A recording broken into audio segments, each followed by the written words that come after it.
বিশ্বনবী মুহাম্মদ রাসূলুল্লাহ সাল্লাল্লাহু আলাইহি ওয়াসাল্লাম ফজরের 2 রাকাত সুন্নত নামাজে এই সূরাটা পড়তেন। আলহামদুলিল্লাহ বলেন। ফজরের 2 রাকাত সুন্নতে পড়তেন, মাগরিবের 2 রাকাত সুন্নতে পড়তেন, বেতেরের তৃতীয় রাকাতে পড়তেন। Rose TV 24. Enjoy by listening to the Holy Quran. বেতেরের কোন রাকাতে? আচ্ছা। আর তাওয়াফ করার পরে 2 রাকাত নামাজ পড়া সুন্নাহ। যারা হজ এবং উমরা করেছেন 7টা তাওয়াফ করতে হয় না আল্লাহর ঘরকে কেন্দ্র করে? 7 টার্নস মেক আ তাওয়াফ। 7 বার আল্লাহর এই কাবা ঘরের চারদিকে ঘুরলে একটা তাওয়াফ হয়। শুরু করতে হয় ব্ল্যাক স্টোন কর্নার থেকে, আর রুকনুল হাজারিল আসওয়াদ, যেখানে একটা স্টোন আছে পাথর, এটা জান্নাতি পাথর।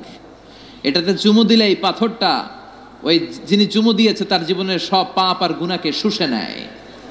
কিয়ামতের দিন আল্লাহ ওই পাথরের একটা জিহ্বা দিবে, ঠোঁট দিবে, চোখ দিবে, সেই মুখ দিয়ে আল্লাহর সামনে দাঁড়িয়ে দাঁড়িয়ে যারা যারা এই পাথরে চুমু দিয়েছিল তাদের পক্ষে আল্লাহর সামনে সুপারিশ করবে।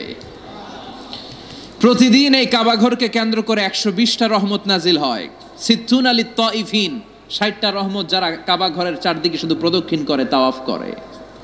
আর বাঈন লিল মুসল্লিন, 40টা হচ্ছে যারা কাবা ঘরের সামনে সালাত পড়ে। ওয়াল 20 লিন্নাযিরিনা ইলাল কাবা, বাকি 20টা সওয়াব যারা তাওয়াফও করে না, সালাতও পড়ে না, শুধু কাবার দিকে তাকিয়ে থাকে। সুবহানাল্লাহ বাড়িতে গিয়ে বললেন, কাবার দিকে তাকিয়ে থাকলেও সওয়াব আছে না নাই? এই তাওয়াফ করার পরে 2 রাকাত নামাজ পড়তে হয়। কয় রাকাত? বিশ্বনবী এই 2 রাকাতের প্রথম রাকাতে পড়তেন সূরাতুল কাফিরুন, কুল ইয়া আইয়ুহাল লা আ'বুদু মা, এটা প্রথম রাকাতে পড়তেন। আর দ্বিতীয় রাকাতে বিশ্বনবী সূরাতুল ইখলাসটা পড়তেন। যেদিন যাবেন কাবা ঘরে হজ বা উমরার নিয়তে, মনে থাকবে তো? তাওয়াফের পরে 2 রাকাত, প্রথম রাকাতে সূরাতুল কাফিরুন, দ্বিতীয় রাকাতে সূরাতুল ইখলাস। এই সূরাকে বিশ্বনবী সুলুসুল কোরআন বলেছেন, 1/3 অফ দ্য বুক। বিশ্বনবী বলেছেন সূরাতুল ইখলাস সুলুসুল কোরআন। এই সূরাটা হলো কোরআনের 3 ভাগের 1 ভাগ। একবার যদি কেউ এই সূরাটা পড়ে তার আমল নামায় 10 পারা কোরআন তেলাওয়াতের সওয়াব দিয়ে দিবে কে? একবার পড়লে যদি 10 পারা হয়, 2 বার পড়লে 20 পারা, 3 বার পড়লে পুরো কোরআন খতমের সওয়াব দিবে কে? সুবহানাল্লাহ কইবেন না? কি দামি সূরা, 3 বার পড়লে পুরো কোরআন কাভার। কোন মুহাদ্দিসিন বলেছেন না, সুলুসুল কোরআন 1/3 অফ দ্য বুক বলে বিশ্বনবী এটা বুঝান নাই, বিশ্বনবী অন্য জিনিস বুঝিয়েছেন। সেটা কি? আপনি যদি আমাকে বলেন যে হুজুর পুরো কোরআনের 30 পারায় আল্লাহ কি বলেছে, আপনি 3 কথায় বলেন, তাহলে আমাকে বলতে হবে আল্লাহ বলেছেন কোরআনে তাওহীদের কথা, আল্লাহ বলেছে কোরআনে রিসালাতের কথা, আল্লাহ বলেছে কোরআনে আখিরাতের কথা। 3টা, তাওহীদ, রিসালাত, আখিরাত। সবাই বলেন তাওহীদ, তাওহীদ, রিসালাত, আখিরাত। তো যেহেতু এই সূরাটা তাওহীদকে অ্যাকোমোডেট করে, তাওহীদের মুখপাত্র, এজন্য কেমন যেন এই সূরাটা কোরআনের 3 ভাগের 1 ভাগ। সুবহানাল্লাহ বলবেন না?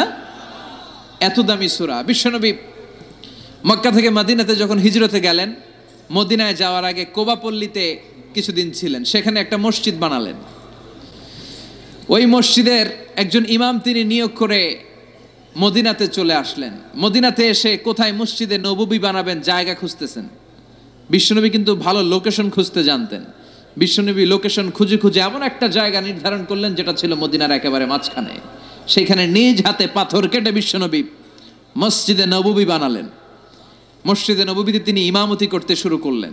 আর ওই যে কোবা পল্লীতে যে মসজিদ বানিয়েছে, কোবা মসজিদের একজন ইমাম বানালেন বিশ্বনবী। ইমাম চিনেন তো? মানে কি? নেতা। ইমাম মানে নেতা।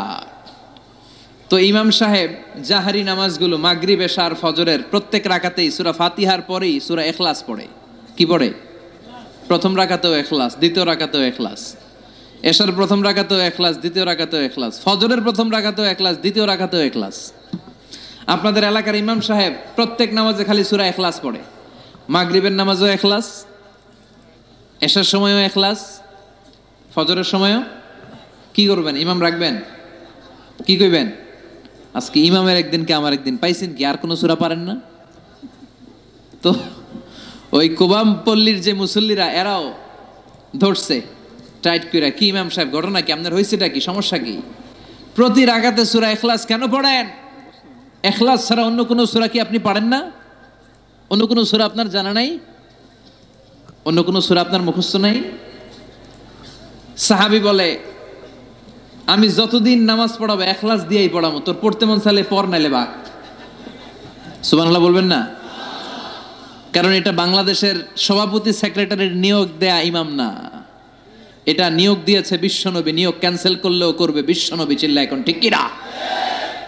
সব মুসল্লিরা বিশ্বনবীর কাছে যে হাজির, যে বললো ইয়া রাসূলুল্লাহ, এক ইমাম পাঠাইছেন, কুল হু আল্লাহ ছাড়া কিছু পারে না। প্রতি জাহারি কিরাতের প্রত্যেক রাকাতেই সূরাতুল ইখলাস। বিশ্বনবী ডেকে পাঠালেন, আসলে কি তুমি প্রতি রাকাতে ইখলাস পড়ো? সাহাবী বলল, বালা ইয়া রাসূলুল্লাহ, আমি পড়ি। কেন পড়ো? সাহাবী বলে, ইয়া রাসূলুল্লাহ, ইয়া হাবিবাল্লাহ,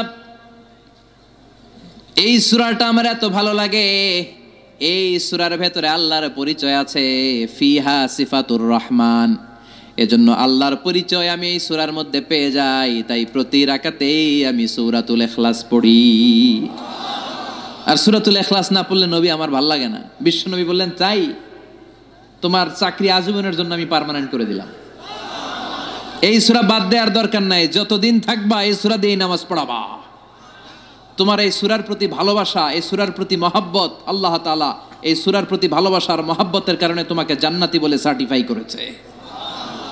সূরাতুল ইখলাসের মর্যাদা কম না বেশি? কম কম না বেশি বেশি? বিশ্বনবী এই সূরাটার অনেক মর্যাদার কথা বলেছেন। সমাদ, সমাদের সূরা। সমাদ কার নাম? কথা বলেন। সমাদের অনেকটা বিপরীত শব্দ হচ্ছে সানাম। সানাম মানে মূর্তি, সানাম মানে, কথা বলেন, সনাম মানে মূর্তি। বিশ্বনবী যখন প্রথম ওয়াহি পেলেন, ওই সময় একটা লোক মূর্তির পূজা করত, মূর্তিরে খুব ভালোবাসতো আর বগল দাবা করে রাখতো। এটার কাছে রাত্রিবেলা কেঁদে কেঁদে চাইতো আর মনের জ্বালাগুলো এটার সাথে শেয়ার করত। সে মনে করতো এই মূর্তি আমারে বাঁচাবে, সব সময় তার একটাই জিকির, সানাম সানাম সানাম। একদিন এই মূর্তিটাকে রেখে সে কোনো একটা কাজে গিয়েছে, কাজ শেষে সে এসে দেখে মূর্তির গায়ে পানি। সে ভাবলো, আমার খোদার গায়ে যেহেতু পানি, এটা নিশ্চয়ই ভালো পানি হবে। He thought it could be the water of mercy and blessings, it could be the water of rahma. যেহেতু আমার খোদার গায়ে পানি, নিশ্চয়ই এটা রহমতের পানি হবে, বরকতের পানি হবে। তো রহমতের পানি তো নষ্ট করে লাভ নাই, এক কাজ করে এটাকে খেয়ে ফেলি। When he thought it could be the water of mercy and blessings, he started to suck it with his tongue. জিহ্বা দিয়ে এবার চাটতে শুরু করছে, রহমতের পানি পেটে ঢুকানোর জন্য চাটতে শুরু করেছে। When he started to suck it, he found the taste is little bit bitter. যখন চাটতে শুরু করছে, দেখে যে স্বাদটা কেমন যেন কটা কটা লাগে, টক টক লাগে, কটা কটা টক টক, হাজমুলার মতো। কিসের মতো? কিরে টক টক কটা কটা কেন? If it is the water of mercy, it should be sweeter. এটা যদি রহমতের পানি হয়, এটা তো সুইট হওয়ার কথা, মিষ্টি হওয়ার কথা। কটা লাগে কেন? ঘটনা কি? নিশ্চয়ই কোনো ভেজাল আছে। এবার ভেজাল খুঁজতে বাইরেছে। ভেজাল বিরোধী আন্দোলন আছে না বাংলাদেশে? কিরে ভেজাল হইলো কোথায়? খুঁজে দেখে দুইটা খ্যাকশিয়াল, ফাআলাবান, দুইটা খ্যাকশিয়াল একটা ঠ্যাং উঁচু করে রাখছে, মাঝখান দিয়ে এখনো রহমতের পানি পড়তেছে। এবার তো ধরে ফেলছে, হায় হায়, মনে করছে রহমতের পানি, এখন দেখি কুত্তার মুত, এখন দেখি খ্যাকশিয়ালের পেশাব, হায় হায় হায়। কারে এতদিন নমো নমো করলাম, নমস্ত নমস্ত গাইলাম, কার সামনে মাথা নোয়ালাম, কার সামনে এত চোখের পানি ফেললাম, এটা নিজেকেই নিজে খ্যাকশিয়ালের পেশাব থেকে বাঁচাতে পারে না, ও আমারে বাঁচাবে কি? ঠিক কিনা? এবার মূর্তিটাকে, সানামটাকে ধরে মেরেছে আছাড়। ভাঙ্গা মূর্তি নিয়ে বিশ্বনবীর কাছে এসেছে। এসে বলে, আব্দুল্লাহর বেটা মোহাম্মদ, এতদিন ধরে আমি বুঝি নাই, মূর্তিটারে খোদা মনে করতাম, এইটারে ডাকতাম, এতদিন ভাবছি খোদা, এখন দেখি হুদা। এতদিন ভাবছি, এখন দেখি এটার কোনো পাওয়ার নাই, এটার কোনো ক্ষমতা নাই, আমি আর এই মূর্তির পূজা করতে চাই না, আপনি আমাকে শাহাদাতের বাণী পাঠ করিয়ে দেন। সুবহানাল্লাহ পড়েন। ঝিনুকের ভেতর লুকিয়ে থাকে যেমন মতি, ঝিনুকের ভেতর লুকিয়ে থাকে যেমন মতি, কলমা শাহাদাতে আছে আল্লাহর জ্যোতি, কলমা শাহাদাতে আছে আল্লাহর জ্যোতি। পড়েন সবাই। ঝিনুকের ভেতর লুকিয়ে থাকে যেমন মতি, ঝিনুকের ভেতর লুকিয়ে থাকে যেমন মতি, কালমা শাহাদাতে আছে আল্লাহর জ্যোতি, কালমা শাহাদাতে আছে আল্লাহর জ্যোতি। সুবহানাল্লাহ পড়েন।